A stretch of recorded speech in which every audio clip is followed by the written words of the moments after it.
चलो शुरू करें। हम लोग लास्ट क्लास में इलेक्ट्रिक मेजरिंग इंस्ट्रूमेंट में वोल्टमीटर एमीटर बताया था शायद, है ना? हाँ इसके सर। अलावा तो कुछ नहीं बताया था। नहीं सर। नहीं सर। तो ही किया था ना वोल्टमीटर एमीटर। हाँ सर। ठीक है, आज करते हैं थर्ड वन। 1 2 3 लिख रहे थे या एबीसी लिख रहे थे? कुछ तो लिख रहे होंगे। एबीसी। एबीसी था तो ए बी हुआ है, अब सी होगा या डी होगा? डी होगा। डी।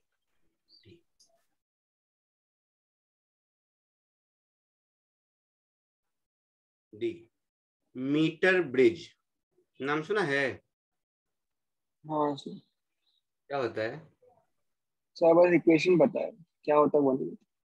नहीं, क्वेश्चन नहीं, क्या करता क्या है मीटर ब्रिज का काम? सर एनसीईआरटी से बस इक्वेशन बोर्ड्स में लिखे हमारे। क्या क्या? सर बोर्ड्स के लिए बस एनसीईआरटी से रट्टा मारता है इक्वेशन, समझा नहीं। ठीक है, पहले इसका पर्पस क्या है ये देखो।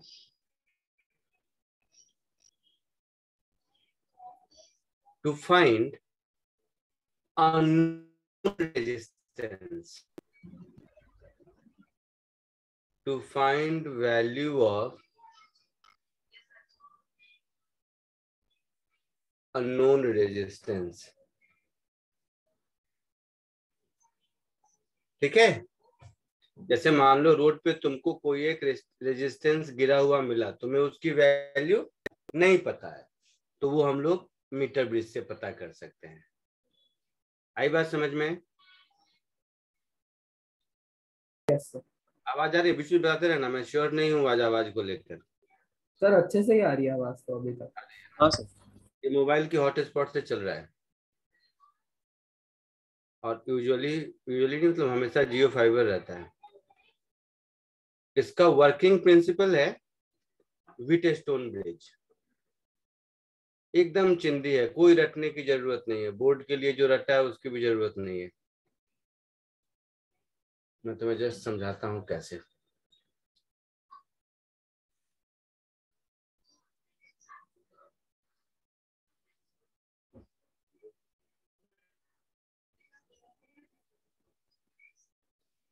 व्हीटस्टोन ब्रिज, ठीक है, सुनो।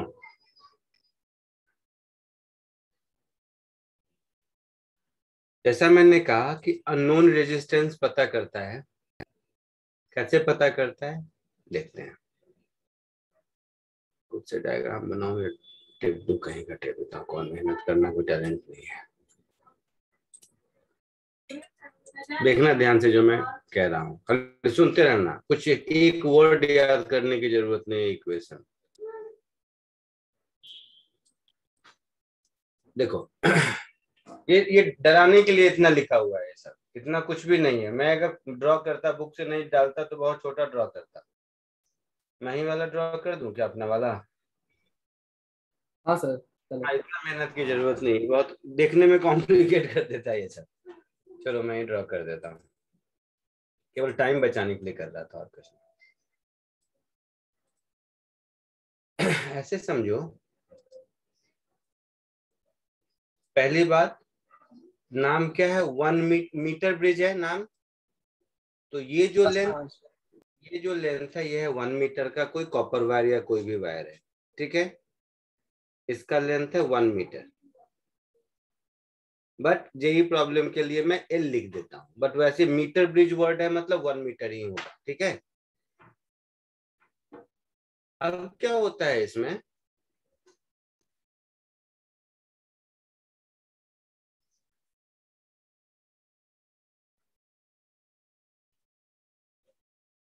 कि दो बक्से होते हैं ऐसा,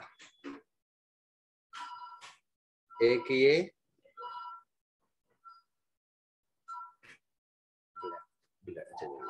और दूसरा यहाँ पर।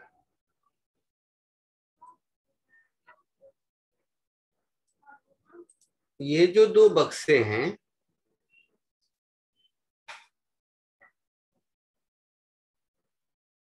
ये दोनों बक्से हैं खाली। एक गैल्वेनोमीटर होता है और इसके साथ ये एक जॉकी लगा हुआ होता है,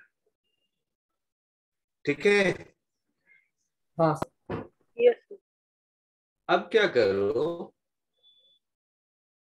कि जैसे तुम्हें मान लो कि रास्ते में पड़ा हुआ या लैब में कोई एक रेजिस्टेंस मिल गया जिसकी वैल्यू तुम्हें पता ही नहीं है, तो क्या करना पड़ता है कि उस अननोन रेजिस्टेंस को इन दोनों में से किसी एक बक्से में डाल दो। मैंने मान लो इस बक्से में डाल दिया, let it be x, unknown को मोस्टली एक्स कहते हैं। यस। और क्या करो कि लैब में कोई एक नोन रेजिस्टेंस जिसकी वैल्यू तुम्हें पता है वो इस दूसरे वाले बक्से में डाल दो, तो ये हो गया नोन रेजिस्टेंस। हाँ सर। अब क्या करो, ये जो जॉकी है यहाँ पर, जॉकी समझते हो सब लोग ना क्या होता है? नहीं सर। कुछ बेकार पूछा मैं। रेडियो जॉकी को देखा है, क्या करता रहता है? टाइम पर टाइम पास करता रहता है। ये जो जॉकी है, ये जॉकी इस पर स्लाइड करता रहता है, इसके ऊपर। रेडियो जॉकी को नहीं देखा? वो ऐसे कुछ कुछ लेके स्लाइड करवाता रहता है। हाँ हाँ सर सर, ऑडियो। हाँ हाँ सर। हाँ पढ़ता जॉकी वही हुआ। ये इस वायर के ऊपर वो जेब का जो मार्क है ये स्लाइड कर सकता है कहीं से, तो इसको स्लाइड करके वैसी जगह ले गया जहां पर गैल्वेनोमीटर की रीडिंग 0 हो गई, तो इस एन को हम नल पॉइंट कहते हैं।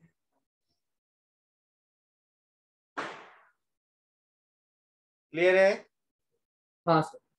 अब ये डिस्टेंस यहां से यहां तक का आपने मान लो मेजर कर लिया, ये एक्स लिख दिए हैं, तो इसको जब कैपिटल एक्स, अच्छा इसको आर एक्स लिख देते हैं, आर एक्स, तो इसको हम एक्स लिख देते हैं, तो ये वाला लेंथ 1 माइनस एक्स मीटर हो जाएगा।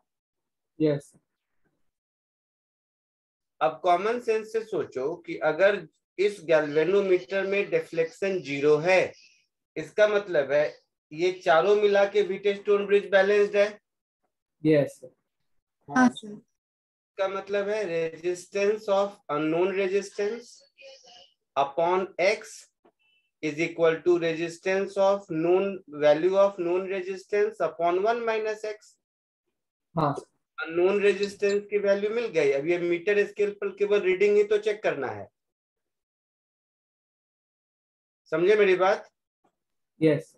यस। एकदम क्लैरिटी से। हाँ सर।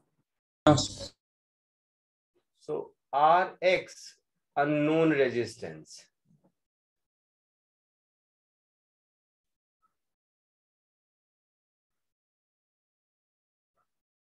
तुम खुद बताओ इसमें कुछ याद करने की जरूरत है क्या? नहीं। इक्वेशन या कुछ भी नहीं। स्कूल वाले बुद्धू बनाते रहते हैं। Known resistance X position of null point, position distance जो भी करो, डिस्टेंस ऑफ नल पॉइंट, या वो सर एक्स को छोड़ दो, एन को लिख देते हैं नल पॉइंट। जल्दी से कॉपी कर लो।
Done sir.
आगे बढ़े। Yes, sir. Yes, sir. Yes, sir.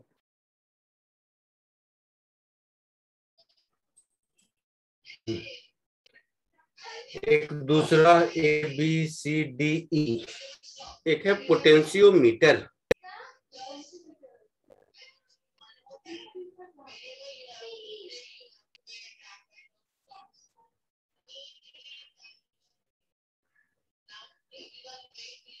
Potentiometer, ठीक है, नाम सुना है? हाँ हाँ सर। हाँ सर। क्या काम है? Potential difference meter. नहीं, इसको नहीं, वो तो है। नहीं ठीक, वो EMF बताता है, वो भी बताता है बेटा। मैं ये कह रहा हूँ, सुनो, इसको थोड़ा हल्के में मत लो। इस साल भी जेई में पूछा है, पता है तुम्हें? इस पे अच्छे क्वेश्चन बन सकते हैं, क्वेश्चन बनाने वाले के ऊपर है। और पोटेंशियोमीटर एक ऐसा इंस्ट्रूमेंट है जिसके मल्टीपर्पस यूज है। जैसे कंस्ट्रक्शन वाइज देखा जाए तो जैसा मीटर ब्रिज देखा था ना अभी, वही कंस्ट्रक्शन वही है, लेकिन इसको हम यूटिलाइज कर सकते हैं बहुत सारे कामों में। जैसे एक तरीका तो वो है कि जो ऊपर में किया, किसी अननोन रेजिस्टेंस को ढूंढना है तो वो भी बता सकते हैं। कोई अननोन बैटरी तुम्हें मिल गई है अगर पड़ी हुई, जिसका रैपर फट गया है, कितने वोल्ट का है, वो भी बता सकते हैं। अगर आपको उस बैटरी का इंटरनल रेजिस्टेंस जानना है तो वो भी बता सकते हैं। तो पोटेंशियोमीटर सर्किट को इंटेलिजेंटली यूज करके बहुत सारे काम में इस्तेमाल लाया जा सकता है। ये बात पहले क्लियर हो गई?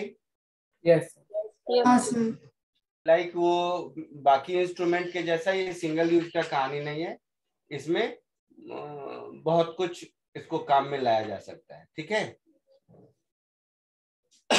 अब इसके बहुत सारे एप्लीकेशंस के लिए सर्किट में थोड़े थोड़े चेंजेस करने पड़ते हैं, ठीक है।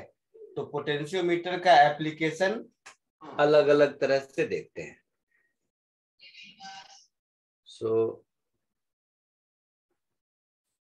अभी इतना ही लिख देता हूँ, मल्टीपल एप्लीकेशन। थोड़ा सा हो सके तो हर एप्लीकेशन के क्रॉसपॉन्डिंग जो सिमेट्रिक डायग्राम है वो देखना।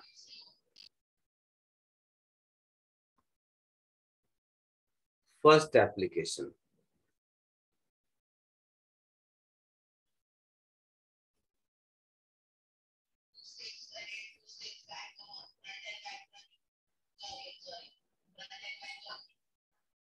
मैं फिर कह रहा हूं, ध्यान से सुनो।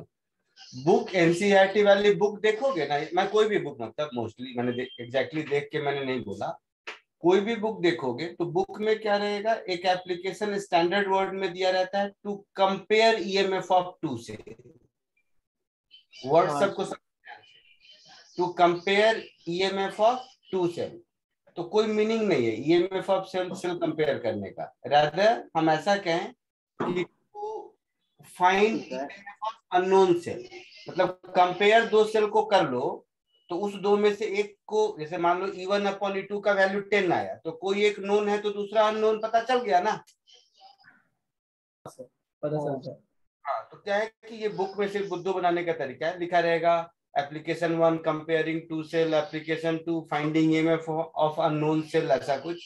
But finding EMF of unknown cell ये सेल्फ सफिशिएंट है, आप उसमें कंपेयर भी कर सकते हैं, ठीक है। हाँ या दोनों भी कर लेते हैं, मुझे कोई दिक्कत नहीं। सो एप्लीकेशन 1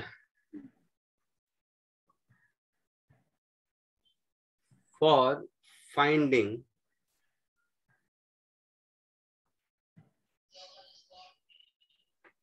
EMF of a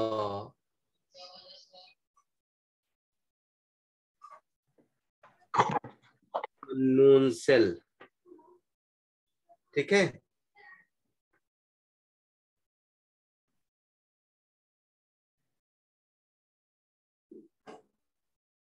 ठीक है,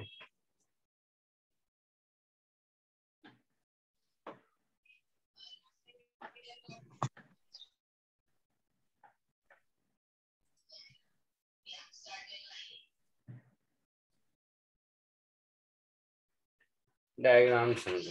इसमें भी क्या है कि वो थोड़ा मेहनत का काम है। बुक का डायग्राम ढूंढूंगा तो बुक में तो बहुत कहानियां रहती हैं, अपना डायग्राम बनाओ तो बोर्ड पे तो कटाकट खींच देते हैं, इसमें मुझे टाइम लगता है। तो देखता हूँ 2 मिनट का टाइम देते हैं, अच्छा मिल गया सीधा साधा तो ठीक है, नहीं तो बनाऊंगा और क्या। कोई बुक है क्या?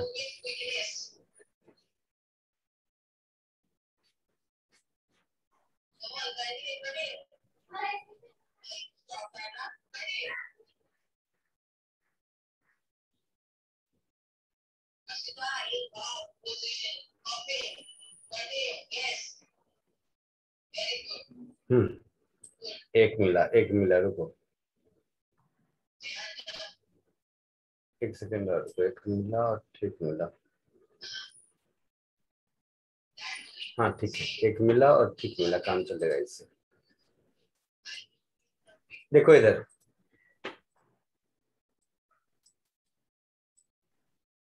समझ जाओगे।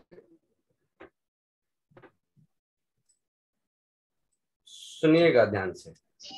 इसी E1 E2 नीचे दिख रहा है आपको? हाँ सर। हाँ सर। इसी दोनों में से एक नोन और एक अननोन हो गया तो अननोन सेल मिल जाएगा, और दोनों नोन हो गया तो हम बोलेंगे कंपेयरिंग ईएमएफ, है ना। ठीक है, यस। मैं 2 बार नहीं बताऊंगा, मैं बार बार इसलिए कह रहा हूँ। या तो मैं इसी को कंपेयरिंग ईएमएफ बोल दूं, और चलो इसी को मैं कंपेयरिंग ईएमएफ बोल देता हूँ।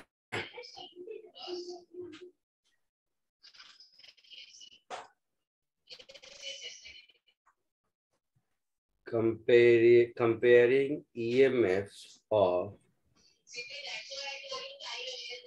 two cell। सेल का स्पेलिंग क्या होता है? सी है, CELL। ELL, अभी तो लिखा भी था ऊपर। हाँ, तो लिखना मत, ध्यान से मेरी बात सुनो। ये ऊपर EP दिख रहा है लिखा हुआ? हाँ सर। हाँ सर। ये तुम्हारा ये पोटेंशियोमीटर का स्ट्रक्चर है। कौन सा? तो ये जो यहां से यहां तक की कहानी है ना बेटा, ये है पोटेंशियोमीटर, ठीक है। यस। Yes, sir. कोई भी एप्लीकेशन करेंगे ये उसका कॉमन स्ट्रक्चर रहेगा ही रहेगा। मैं स्ट्रक्चर पे जोर इसलिए दे रहा हूँ क्योंकि बहुत बार, 1-2 बार नहीं, जेई में क्या है, डायग्राम को थोड़ा अतरंगी बना दिया है, क्वेश्चन देख के समझ ही नहीं पाया लोग कि ये पोटेंशियोमीटर है, तो इसी को टेढ़ा मेढ़ा कुछ कुछ कर देगा, तुम्हें लगेगा अरे पता नहीं क्या है। जैसे इसी का एक कॉम्प्लिकेटेड स्ट्रक्चर दिखाऊं, तो दिखाता हूँ एक बुक का, तो तुम कहोगे कि अच्छा ये दोनों सेम है, तुम डाइजेस्ट ही नहीं कर पाओगे। तो दिखाता हूँ, कहाँ पे है, कोई है क्या? देख रहा था, हाँ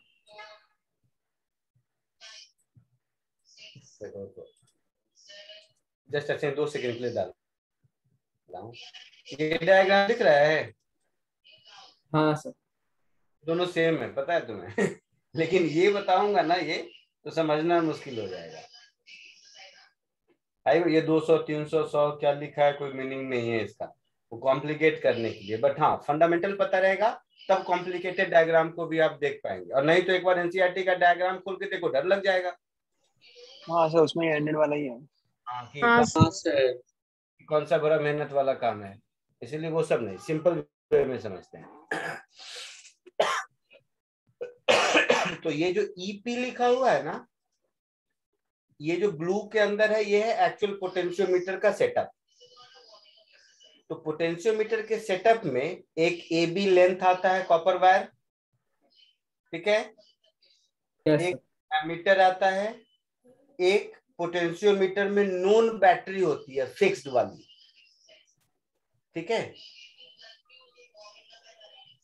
एक गैल्वेनोमीटर, एक जॉकी होता है। सपोज मैंने अब जो डायग्राम अभी दिख रहा है कि ये वाला स्विच क्लोज है ना, और इस जॉकी को घुमाया और पॉइंट M पे नल पॉइंट मिल गया। नल पॉइंट को मैं N लिख देता हूं, M अच्छा नहीं लगता है, N नल पॉइंट मिल गया। सुनिएगा, सब ध्यान से सुनिएगा, सब लोग ध्यान से सुनिए प्लीज।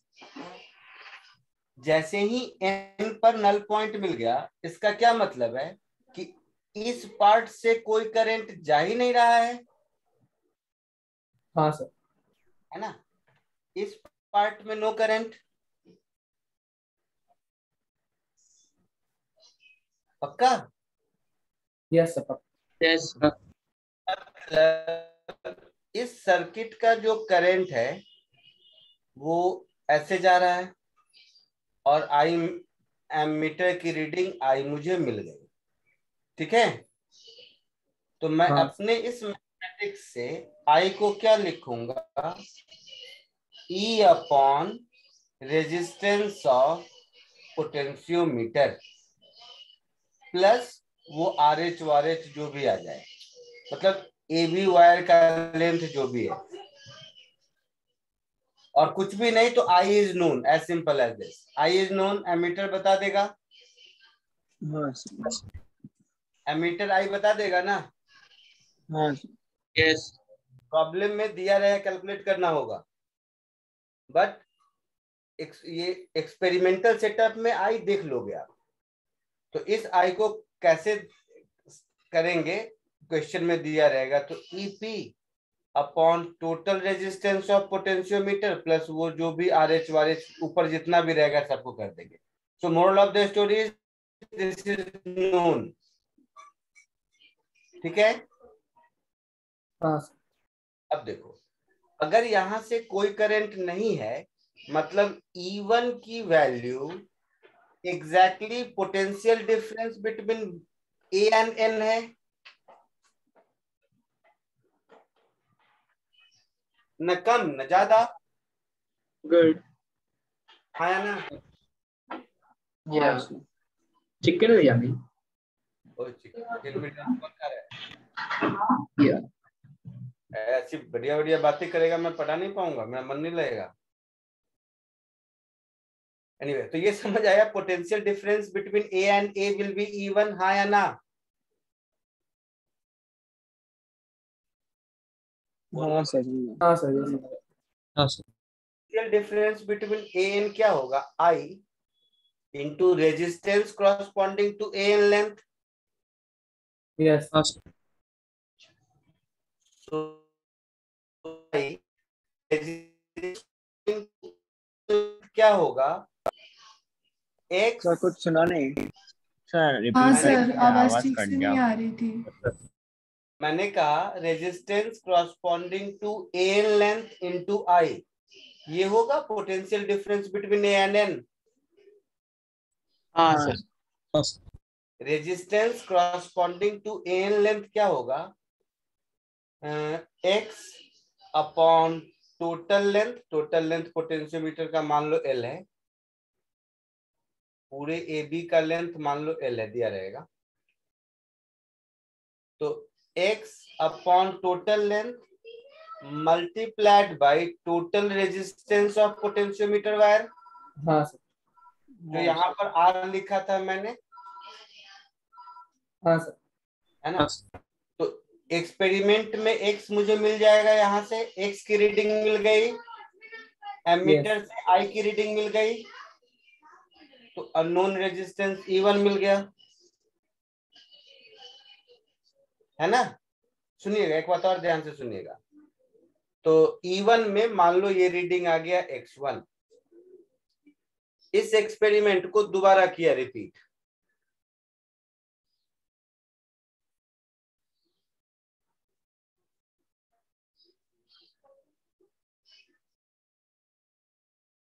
पोजीशन 2 के लिए अगर मैं इस एक्सपेरिमेंट को रिपीट करूं, सुनिएगा ध्यान से सब लोग, तो आई वही रहेगा, कोई चेंज नहीं। बोलिए। हाँ सर, करंट तो सही। एल में कोई चेंज नहीं, आर में कोई चेंज नहीं, केवल ये एक्स की रीडिंग दोबारा आ गई। यस यस तो अब अगर कंपेयर कर देंगे, दोनों को डिवाइड कर देंगे, तो सिंपल हो गया, E1 upon E2 is X1 upon X2। हाँ हाँ सर। यस अब इसी E1 E2 में कोई एक नोन रहे तो दूसरा मिल गया। यस ठीक है, कॉपी कर लो इसको।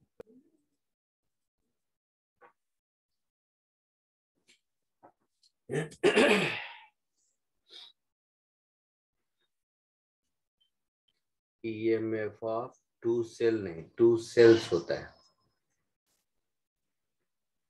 इंग्लिश ग्रामर में टू बॉय नहीं होता है, बॉयज होता है ना।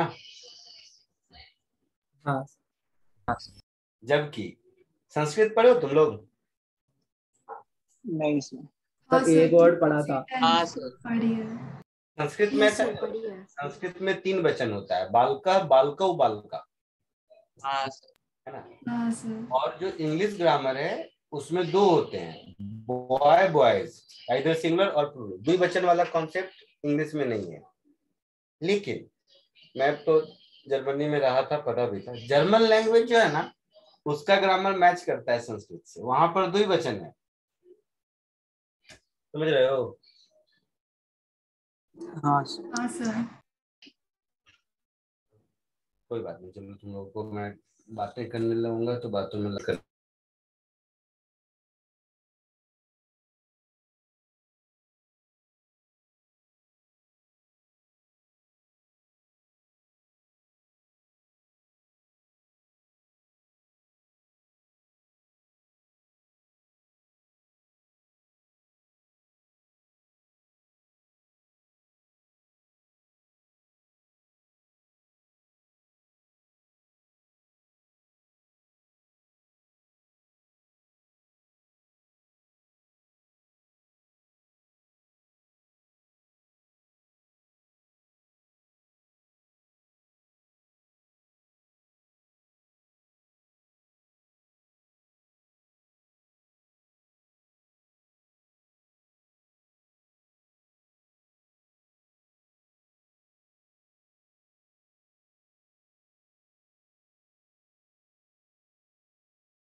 Yes.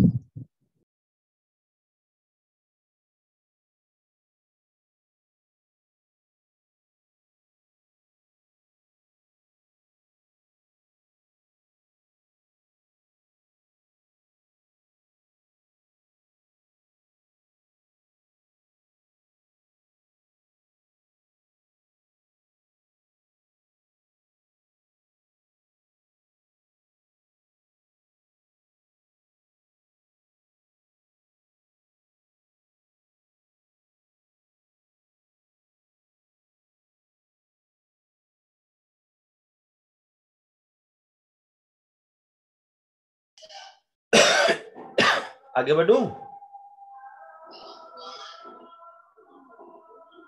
आगे बढ़ूं? हाँ सर। Yes, sir. अब क्या होता है, एक बात और ध्यान से सुनना तुम लोग, समझो, रटने बैठोगे तो फिर गड़बड़ हो जाएगा। हर बैटरी में तो एक इंटरनल रेजिस्टेंस होता ही है ना? हाँ ना, बोलो। Yes, sir. यस हाँ सर। हर बैटरी में एक इंटरनल रेजिस्टेंस अगर होता ही है तो सोचो E1 E2 में से किसी एक में या दोनों में इंटरनल रेजिस्टेंस होता भी, फिर भी तो E1 E2 यही आता मुझे। सोच के देखो। हाँ सर.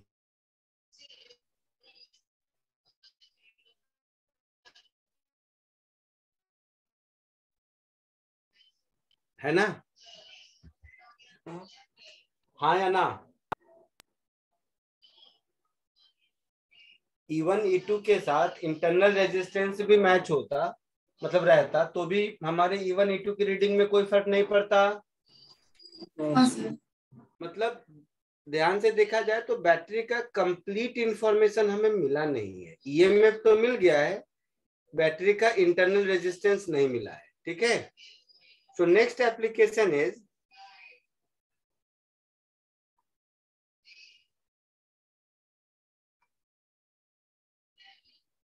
बैटरी का इंटरनल रेजिस्टेंस ढूंढना। ठीक है? हाँ सर. टू फाइंड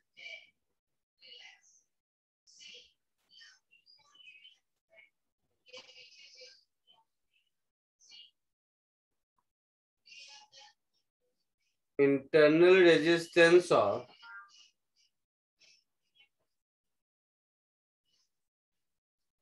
बैटरी,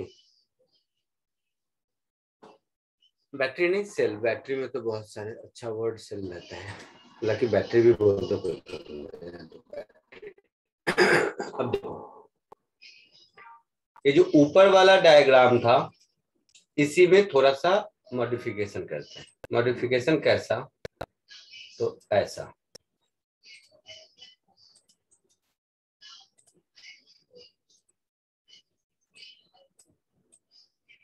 ये डायग्राम दिख रहा है? Yes. अच्छा, तो ऊपर वाला और नीचे वाला दोनों को ध्यान से देखो और दोनों को एक साथ समझो। केवल इसको समझोगे तो नहीं होगा। जैसे जो एक्स और वाई के बीच ई दिख रहा है ना, वो तुम्हारा अननोन बैटरी है। क्लियर? Yes.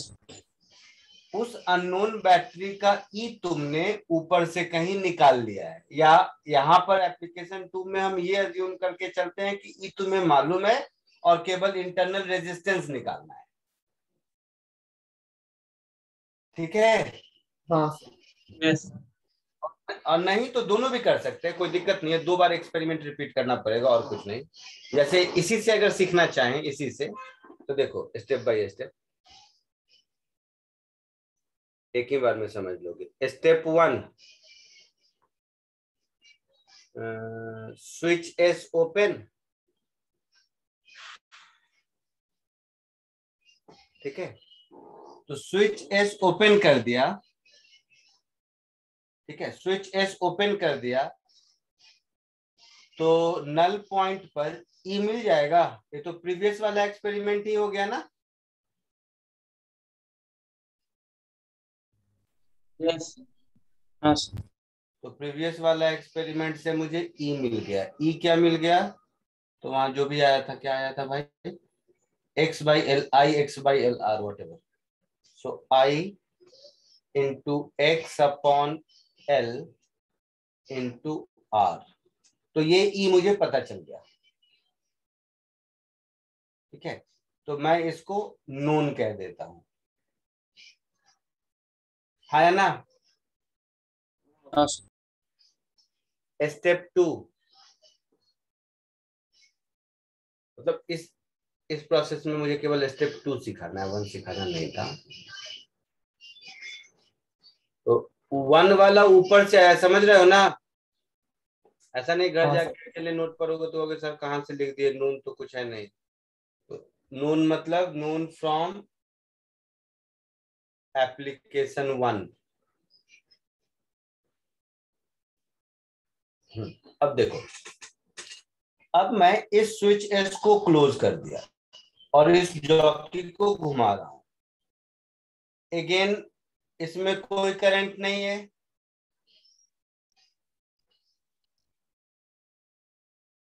अगेन इसमें कोई करंट नहीं है, हाँ सर। अगेन इसमें कोई करंट नहीं है मान लो। तो इसका मतलब क्या है कि ऊपर वाले सर्किट का करंट ऊपर जा रहा है और नीचे वाले सर्किट का करंट नीचे जा रहा है। यही मीनिंग हुआ ना? हाँ सर। हाँ सर। इधर से कुछ नहीं जा रहा है।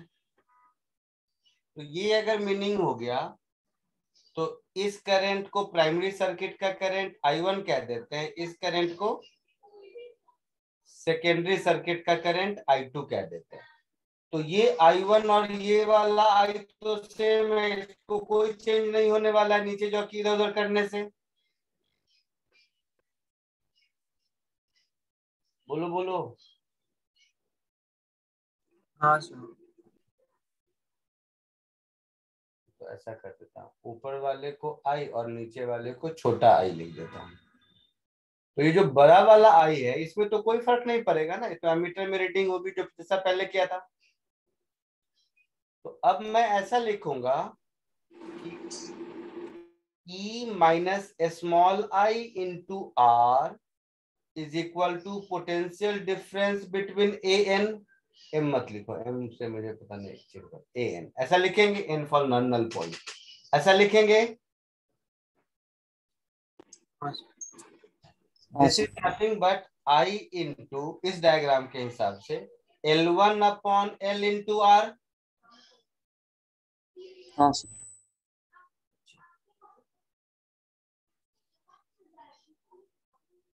और ये वाला जो E है ये मालूम है मुझे यहाँ पर।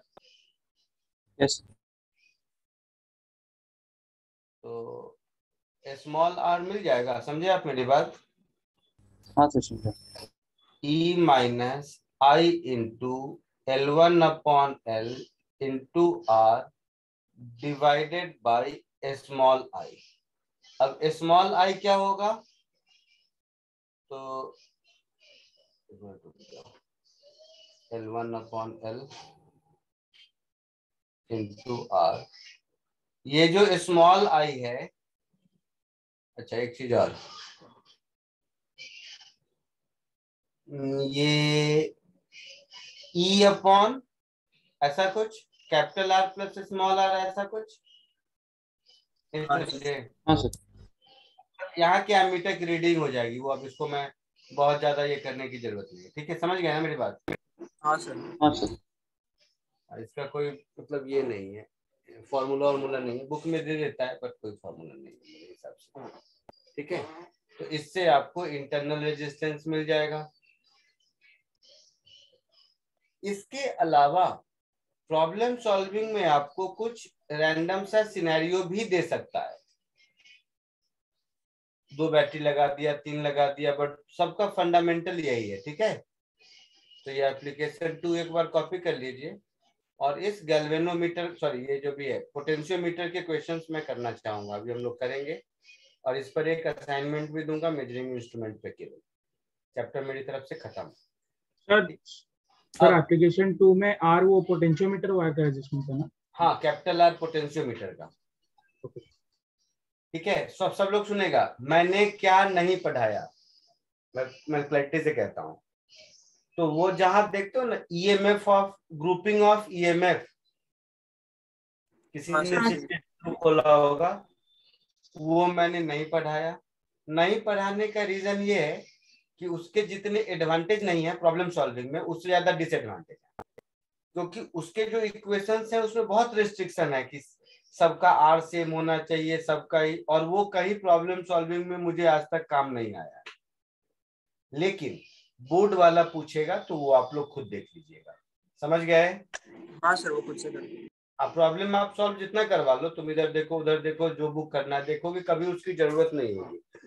बट उसका डिसएडवांटेज है, वो सीख लोगे ना, उसके बाद जहां 2 बैटरी दिखेगी उसको लगाने की कोशिश करोगे, और किसी भी अच्छे क्वेश्चन में वो लगेगा नहीं, ये पक्का है। क्योंकि उसके अपने लिमिटेशंस हैं, ऐसा ही होना चाहिए तभी अप्लाई होगा।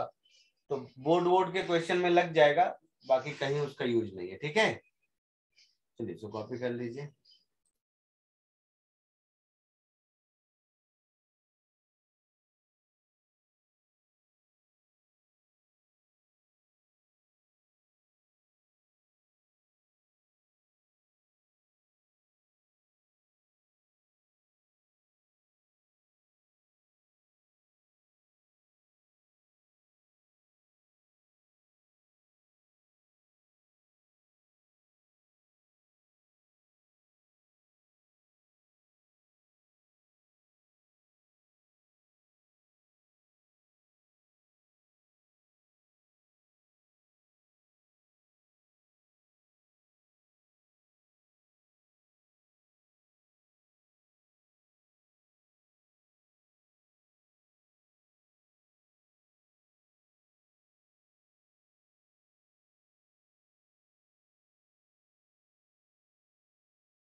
हाँ जी।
हो गया?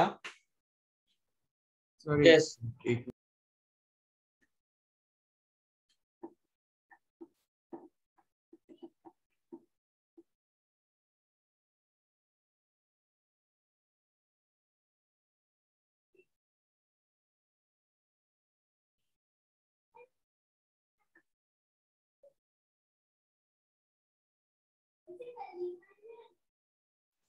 हाँ सर हो गया. हो गया, ठीक है. पोटेंशियोमीटर के क्वेश्चंस करूंगा, बहुत जरूरी है, मैं बार बार कह रहा हूँ. सबसे 90% काम क्या हो जाता है पोटेंशियोमीटर के क्वेश्चन में, कि अगर डायग्राम दिया हुआ है और डायग्राम नहीं दिया हुआ है तो उसके लैंग्वेज से डायग्राम तक अगर आप पहुंच गए मीन्स 90% जॉब इज डन. और उसका कोई एकदम स्टैंडर्ड लैंग्वेज ऐसा कुछ है नहीं. तो इसीलिए थोड़ा सा ध्यान से कीजिए. इजी वाले क्वेश्चन तो आप कर लेंगे, मुझे पता है. थोड़े से ठीक ठाक typical type, I mean peculiar type question देता हूँ मैं. जैसे एक ये क्वेश्चन है, जानबूझ के मैंने वैसा वाला दिया है जिसमें डायग्राम नहीं दिया है. क्वेश्चन का लैंग्वेज पढ़ के आपको समझना है डायग्राम कैसा होगा. ठीक है, हाँ कोशिश कीजिए.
10 sir.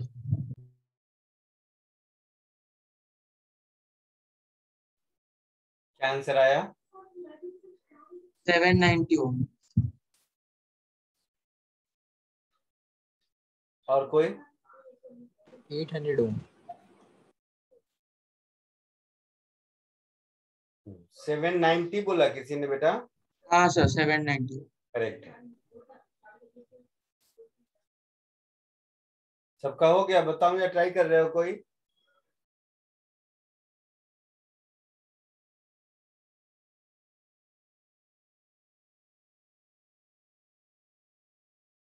देखो, इस कहानी का डायग्राम ये है, ठीक है। पोटेंशियोमीटर का लेंथ 100 सेंटीमीटर, इसमें तो कोई दिक्कत नहीं ना? नहीं तो हम लोग जिसको L कहते थे वो 100 सेंटीमीटर है, हम लोग जिसको R कहते थे वो 10 ओम है, यहाँ पर भी एक R लिखा हुआ है इसलिए। रेजिस्टेंस ऑफ पोटेंशियोमीटर वायर, है ना? It is connected in series with a resistance and cell of 2 volt. तो एक सीरीज में रेजिस्टेंस और एक सेल है 2 वोल्ट का, एंड नेग्लिजिबल इंटरनल रेजिस्टेंस तो हटा दो। A source of EMF 10 millivolt is balanced against the length 40 centimeter of the potentiometer wire. What is the value of external resistance? यही पूछा है,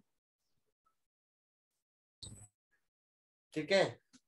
अब सॉल्व तो 2 मिनट में, वो बात नहीं, मैं जस्ट देख रहा हूँ जिसका हुआ है और जिसका नहीं हुआ है खुद एक बार एनालाइज करो।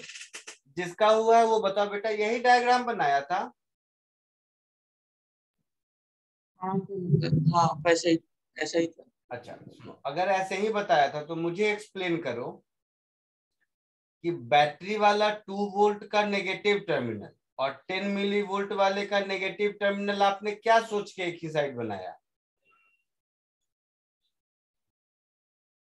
होगा। मैं डाउट नहीं कर रहा हूं, मैं जस्ट बता रहा हूं कॉम्प्लिकेशन क्या क्या हो सकते हैं। इक्विपोटेंशियल लाइंस होंगे वो तो नहीं, तो अगर मैं उधर बैटरी भी लगाया था तो भी मतलब उधर प्लस 10 मिली वोल्ट वाला तो इक्विपोटेंशियल लेने में दिक्कत क्या होती? कोई दिक्कत नहीं होती। तो किसी भी कॉमन पॉइंट को कोई वैल्यू दे सकते हैं ना। हाँ ऐसा क्यों? नहीं सर, मतलब स्पेसिफिक कुछ नेगेटिव कर दिया। हाँ, मतलब बाय डिफॉल्ट आपने बनाया है, मैं एग्री कर रहा हूँ, लेकिन यही क्वेश्चन क्या है, डायग्राम में दे देगा और उल्टा कर देगा। अब लो, या डायग्राम नहीं दिया है, क्वेश्चन के लैंग्वेज में कोई ऐसी बात लिख दी जिससे कि उल्टा हो गया, तब क्या होगा? तो क्या होगा जानते हो सकता है कि तुम जॉकी घुमाते रहो, ए और बी के बीच में कोई नल पॉइंट आए ही नहीं, समझे? खैर चलो, इस क्वेश्चन को करते हैं, फिर बाकी के थ्रू सीखेंगे। तो क्या पूछा था, क्या निकालना था, भूल गया। Value of external resistance. तो इसमें जो करंट जा रहा है ये वैल्यू मेरी हो जाएगी 2/R प्लस 10। कॉमन सेंस है? यस। हाँ सर। उसमें से ये पोटेंशियल डिफरेंस 10 मिली वोल्ट का है। हाँ। यहाँ से यहाँ तक वाला, मतलब यहाँ से यहाँ तक वाला कितने का होगा? 2 माइनस 10 मिली वोल्ट होगा, कुछ ऐसा, या इसी को 10 मिली वोल्ट रहता, कोई फर्क नहीं पड़ता। ये 10 मिली वोल्ट हो गया, और ये लेंथ 40 सेंटीमीटर दिया हुआ है ना? है ना भाई? हाँ सर। दूसरा डाउट, 40 सेंटीमीटर उधर से ही क्यों लिया, इधर से क्यों नहीं लिया? क्वेश्चन का लैंग्वेज से ये आपको कैसे पता चला? बैलेंस नहीं, मैं वैलिड पूछ रहा हूँ, तुम्हें लग रहा होगा कि सर एब्सर्ड पूछ, ऐसा नहीं है। वो अभी तो सिखाया इसलिए ऐसा लग रहा है। जब बीच में बड़े क्वेश्चन डिफिकल्ट के बीच में होगा तो यही सारे लाइन कंफ्यूजिंग रहेंगी। Balance against a length of 40 centimetre. जब भी ऐसा मिले तो नीचे का सर्किट कुछ भी हो, जो प्राइमरी पोटेंशियोमीटर वायर है ना, याद है शुरू में ऊपर में मैं गोल घेरा था कि इतना तो रहेगा ही रहेगा, ये पोर्शन. हाँ सर. हाँ सर. और दूसरा चीज देखो, तुम खुद बताओ, इस डायग्राम में तो एक्स इधर से दिया हुआ है बैटरी के पॉजिटिव टर्मिनल से. हाँ सर. हाँ इसके बावजूद इसमें आपने नेगेटिव टर्मिनल सोच लिया, पता नहीं कैसे.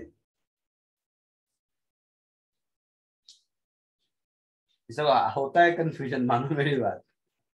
हाँ सर, नहीं समझ रहा. हाँ, ये सब होता है कंफ्यूजन. ठीक है, देखो एनीवे, तो 10 सेंटीमीटर में 40 मिली वोल्ट है, मतलब पूरे पोटेंशियोमीटर के अक्रॉस, दैट इज AB के अक्रॉस पोटेंशियल डिफरेंस होगा कितना? तो 40 सेंटीमीटर में 10 मिली वोल्ट है, तो पूरे 100 सेंटीमीटर में कितना होगा? 10/40 into 100 milli volt.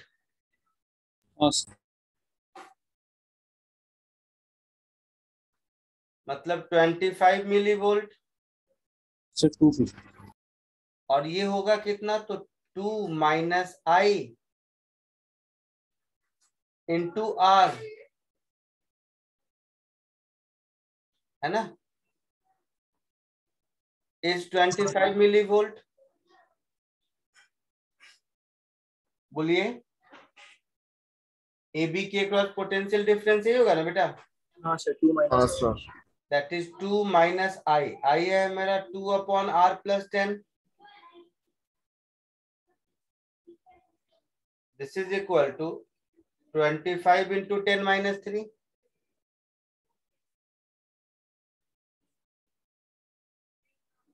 R plus 10 LCM ले लो,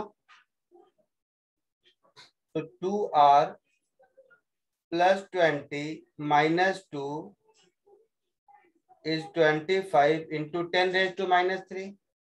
हाँ सर. So 2R plus 18, ठीक कर लेना यार, मुझे कहाँ परेशान कर रहा है. 0.025 R plus 0.25, ऐसा है ना? हाँ sir.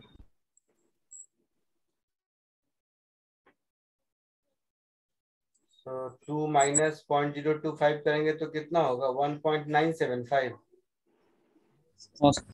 R is equal to, ये 18 ये तो गड़बड़ हो गया कुछ लगता है. सर 2 माइनस IR है, तो 2/R तो सर इंटू R एक और वहाँ पे छूट गया.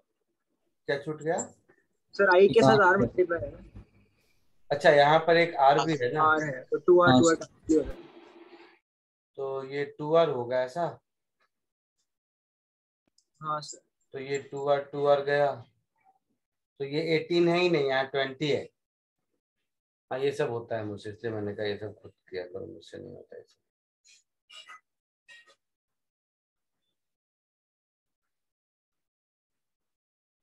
तो ये कुछ ऐसा हो गया कि ये हो गया 20. अब 20 में से 0.75 जाएगा तो 19.75 इज इक्वल टू 0.025 R. तो यहाँ से R की वैल्यू क्या हो जाएगी? 790. 19750/25. आता है आंसर जो आप लोग बोल रहे हो? 9 कितना? 790.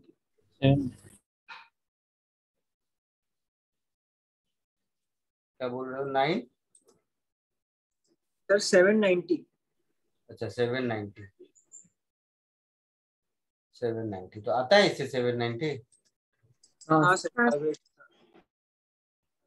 790 ओम. आगे बढ़ूं?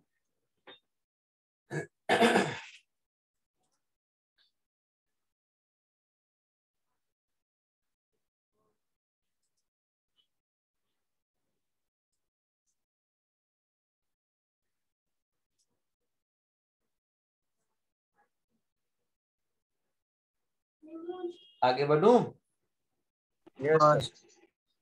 फटाफट, जितना ज्यादा क्वेश्चन करोगे उतना अच्छा. Next question number 2.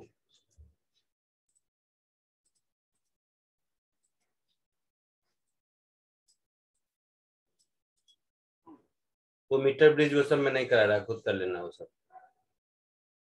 उसके क्वेश्चन मतलब मिल जाएंगे तो हो जाएगा। ये जल्दी करो फास्ट।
बोलो बोलो जल्दी बोलो, 1 मिनट का, इसमें कुछ है ही नहीं बेटा।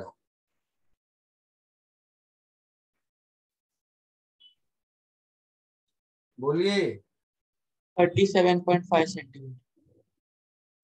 आंसर नहीं पता, बट आया सबको यही आ रहा है क्या? हाँ सर यही आ रहा है।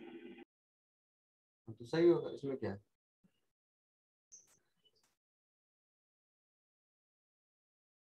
हाँ 37.5 सेंटीमीटर करेक्ट। आगे बढ़ूं? हाँ सर।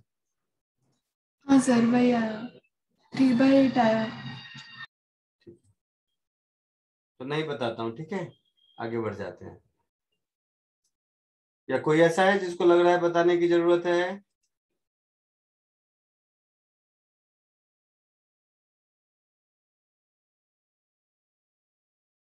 नहीं ना।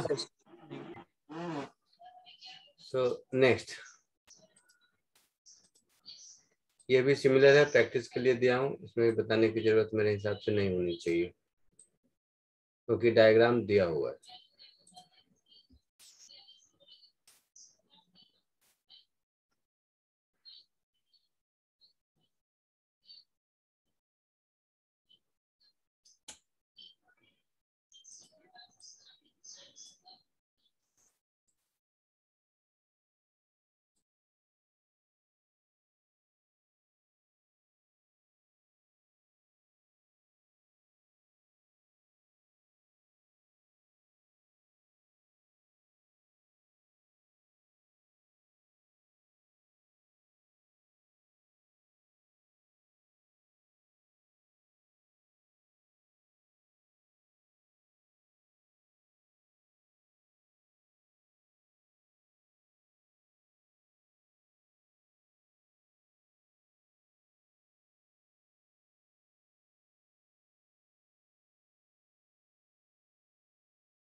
आंसर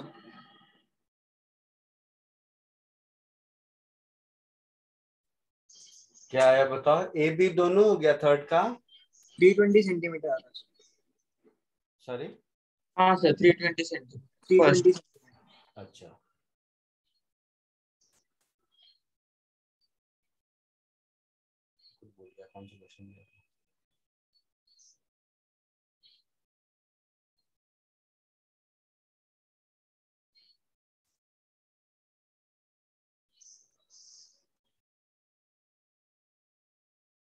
हाँ 320 सेंटीमीटर करेक्ट है। सेकंड का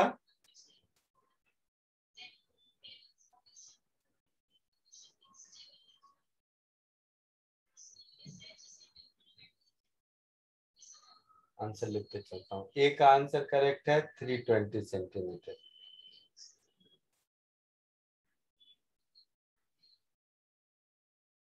इसका आंसर क्या आया था? 37.5 आया था। हाँ सर। इसके बी का बता दो अब आंसर।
नहीं आया अभी तक बी का।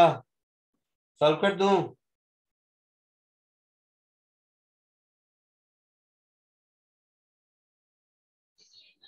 बोल बेटा। सर कर दो। ठीक। सर B वाला 7/8 R, sorry 7/8 E/R. नहीं, if the jockey touches the wire at a distance 560 centimetre from A, तो ये है 560 सेंटीमीटर। ये जो 15 स्मॉल आर दे रखा है ये टोटल ए बी का रेजिस्टेंस है। हाँ सर। यस 560 का 14 आ हाँ। जाएगा। तो 600 सेंटीमीटर में 15 आर है। सो मेरा ये कहना है रेजिस्टेंस बिटवीन ए एंड जे ये हो जाएगा 15R अपॉन 600 मल्टीप्लाइड विथ 560। आया ना? हाँ कितना आएगा? 14R। 14R। तो ये हो गया 14R।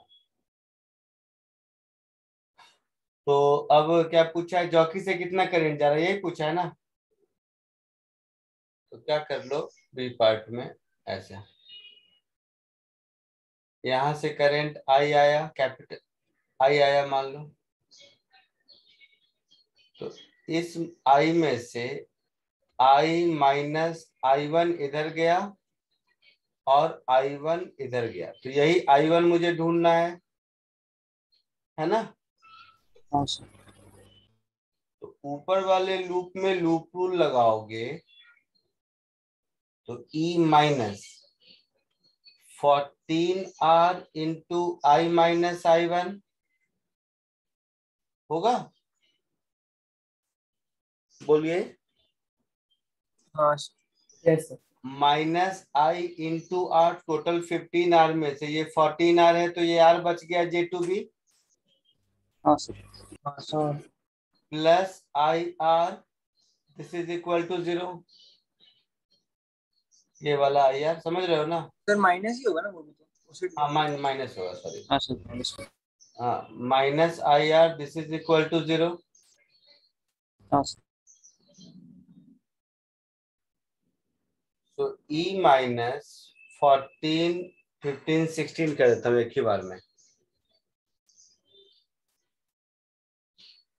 E minus 16 I R minus 14 I one R plus minus 14 I one R, this is equal to 0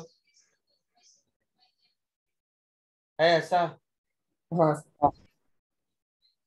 तो 16 I R minus 14 I one R, this is E, equation 1। नीचे वाले लूप में loop rule लगा लो। तो नीचे वाले loop में loop rule लगाओगे तो minus E by two minus I one R plus 14R into I minus I one, this is equal to 0, बोलिए। So minus E minus 2I1R plus 14R minus 14I1R, this is equal to, 28 sorry 28 होगा 14 हाँ हाँ, ये 2 multiply होकर 28 हो जाएगा।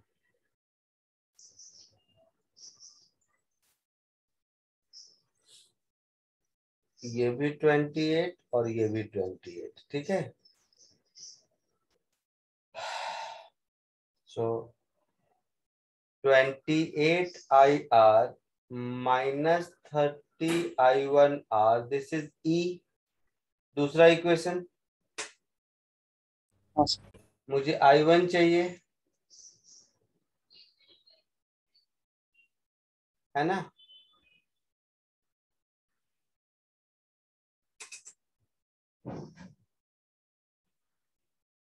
है ना, तो क्या करेंगे तो I1 मिलेगा, बताओ।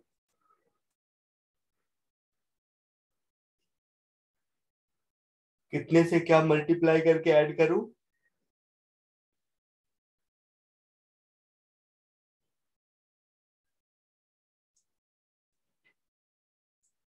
सिक्सटीन और 28 का एलसीएम क्या होगा।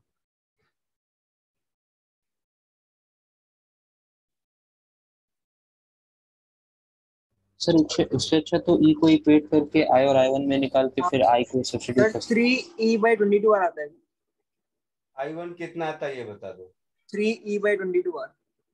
हाँ सही आता है,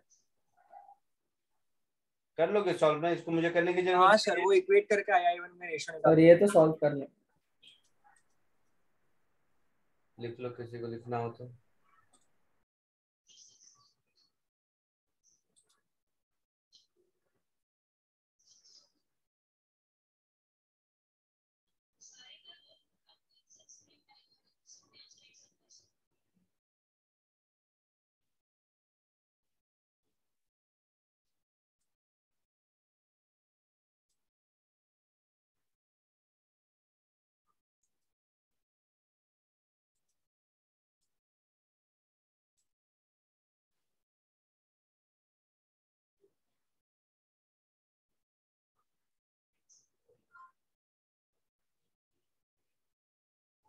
आगे बढ़े।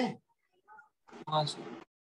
चलो एक क्वेश्चन वोल्ट मीटर एमीटर का देता हूँ।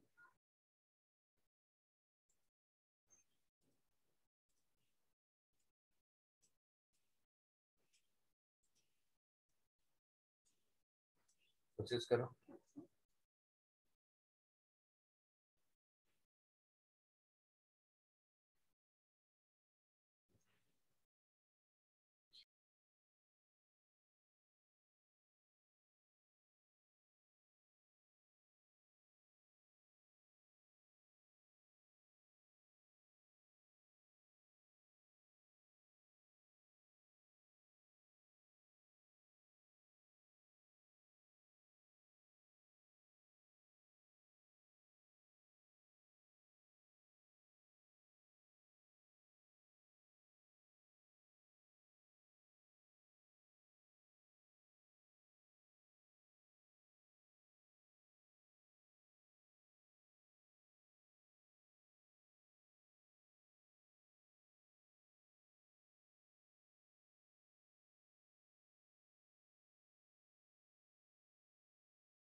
बोलो कोई आया किसी को? सर 1 मिनट हो गया।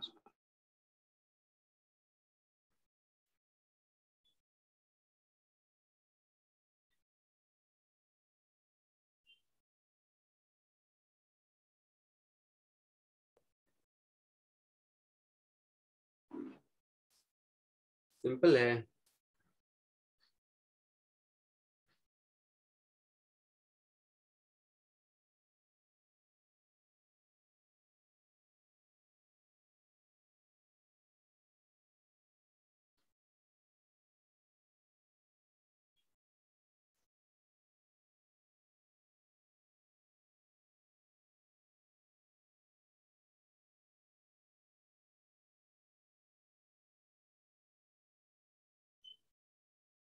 एक वोल्ट मीटर है और एक एमीटर है। तो वोल्ट मीटर का रेजिस्टेंस R1 है और एमीटर का रेजिस्टेंस R2 है, यही है ना? बोल बेटा। हाँ सर 8R1/3 है क्या आंसर? देखते हैं, मुझे नहीं पता। तो अभी कह रहा है कि when resistance R is connected in parallel to voltmeter, reading of ammeter increases 3 times। तो अभी रीडिंग ऑफ एमीटर क्या होगा? E/R1 + R2, यस है ना? इसके बाद वाला रीडिंग क्या होगा? 3 टाइम्स हो गया ना, तो होगा कितना?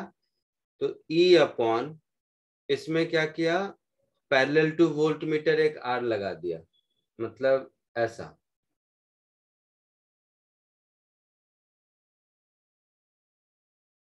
मतलब ये वाला स्विच क्लोज किया, ऐसा समझ लो। तो इसको मैं ऐसे लिख दूंगा, ये R2 है ना, इसको मैं लिख दूंगा R2 + R1/R + R1, यही होगा। I2 is 3 times I1, हाँ यस so E/, इसको ऊपर ले जाओ, R + R1 और मल्टीप्लाई कर दो, तो R2 + R1/R2 + R1 is equal to 3E/R1 + R2, यही है। सो 1 ± √3/2 1/3 होता है। क्या क्या? 1 ± √3/2 आ रहा है क्या आंसर? एक सेकेंड, 1/3 नहीं बेटा, reading of ammeter increases 3 times. तो तो ना I2 वोल्टमीटर के बाद ठीक है आगे क्या है वो बाद में देखेंगे ना। ये हो गया। तो यहां से मुझे इक्वेशन मिल गया कुछ ऐसा, R + R1 into R1 + R2 is equal to 3R/R2 + 3R1/R2 + 3R/R1, ऐसा कुछ हो गया। यस तो थोड़ा ठीक कर दो और, तो R/R1 + R1² + R/R2 + R1/R2 is equal to 3R/R2 + 3R1/R2 + 3R/R1। तो देखोगे ये R1 में एक आ जाएगा क्वाड्रेटिक, हाँ देखो R1², इधर देखो R/R1 और 3R/R1, दैट इज -2R/R1। ये टर्म हो गया, ये टर्म हो गया, ये टर्म हो गया, ठीक है। ये टर्म सॉरी। अब यहाँ पर R/R2 और ये तो -2R/R2 होगा, और फिर -2R1/R2 = 0। बोलिए। हाँ सर ऐसा ही। ये एक इक्वेशन मिल गया कुछ।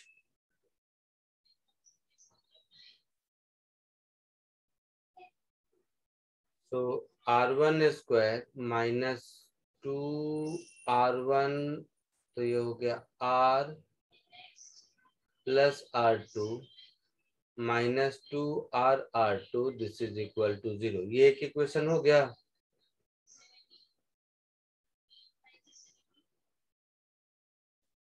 हो गया। यस अब दूसरा कहता है कि वोल्ट मीटर का रीडिंग 1/3 हो गया। तो वोल्ट मीटर का पहले रीडिंग क्या था? I1 R1 था, है ना? नया वाला रीडिंग क्या हो जाएगा? I1 R1 था। हाँ, I1 R1। नया वाला रीडिंग क्या हो जाएगा? I2 और R1 की जगह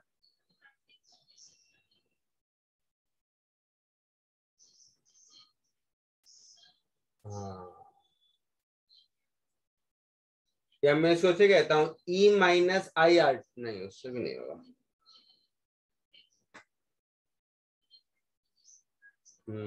इसमें थोड़ी मेहनत करनी पड़ेगी, समझ गए हो? क्योंकि इसको मैं I2 R2 नहीं लिख सकता बेटा, मतलब I2 R1 अपॉन R1। आप समझे मेरी बात? हाँ सर समझा। जैसे मैं ये कहना चाह रहा था, देखो पता चल जाएगा, ऐसा कुछ नहीं है।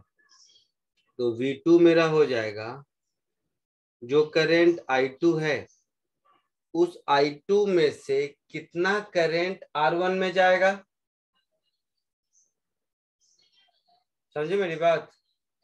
तो ये R के रेशियो का रेसिप्रोकल होगा। हाँ सर। समझे? यस सर समझा। I2 into R upon R1 ये करंट हो गया, है ना? समझ आ रहा है? हाँ सर। इंटू R1, तो ये मेरा हो जाएगा I2 इंटू R के बराबर। अब I2 मेरा क्या हो जाएगा? तो वो जो कुछ भी था E अपॉन समथिंग। क्लियर है? हाँ तो V2 इज 1/3 ऑफ V1, ऐसा है कुछ। तो इससे दूसरा रिलेशन मिल जाएगा। मैं सॉल्व नहीं कर रहा क्योंकि 6:15 से मेरी दूसरी लेक्चर है। सर आप बस आंसर लिख के छोड़ आंसर इसका बता देता हूँ क्या दिया है, जहां से मैंने दिया था। कौन सा दिया था? हाँ ये वाला दिया था ना, ठीक है याद आ गया। R1 8R और R2 8R/3। हाँ सर यही यार। R1 8R, आंसर जो आ रहा है R1 8R and R2 is 8R/3। Clear है? हाँ सर। सर आप V2 का एक बार वापस बता सकते थे? V2 क्या है? तो I1 वाले सेक्शन में जितना करंट जाएगा वो है yes sir. That current into R1। तो टोटल करंट तो I2 जा रहा है, हाँ सर।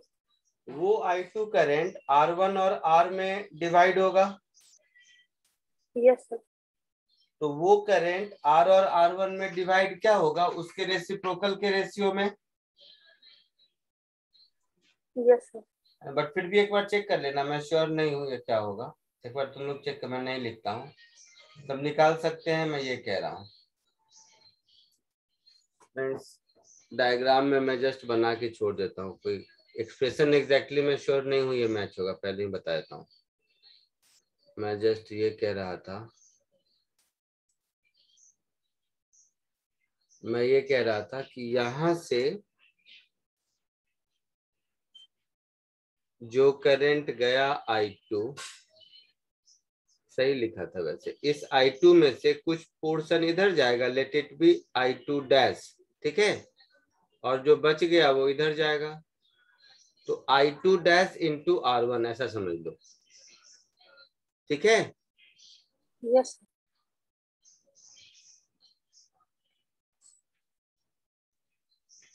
ठीक है, चलिए bye. Thank you sir, bye. Thank you so much. Thank you sir.